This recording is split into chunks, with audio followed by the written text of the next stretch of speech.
ஏதோ அழுத்தம் இருக்குமோன்னு நினைக்கிறீங்களோ? நான் ஏன் இதை இவ்வளோ அழுத்தமாக சொல்கிறேன் அப்படின்னா,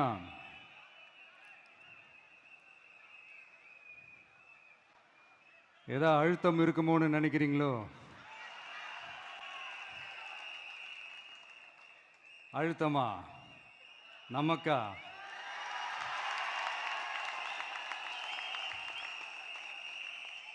இந்த அழுத்தத்துக்கெல்லாம் அடங்கி போற ஆளா இந்த ஆளு? இந்த மூஞ்சா பார்த்தா அப்படியா தெரியுது உங்களுக்கு?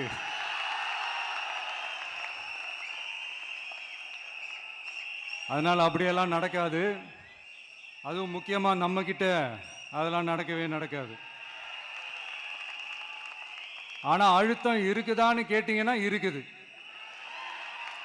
அது நான் இல்லைன்னு சொல்ல வரல. நமக்கு இல்லை, மக்களுக்கு. தமிழ்நாட்டை இதுக்கு முன்னாடி ஆண்டவங்களும் சரி பாஜகவுக்கு அடிமையாக தான் இருந்திருக்கிறாங்க.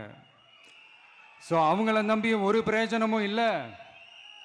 இப்போ ஆண்டுகிட்டு இருக்கிற இந்த திமுக அரசாச்சும் நமக்கு ஏதாவது செய்வாங்கன்னு பார்த்தா இவங்களும் அவங்கள மாதிரியே தான். இன்னும் சொல்ல போனால் ஒரு படி மேலே, இன்னும் மோசம்.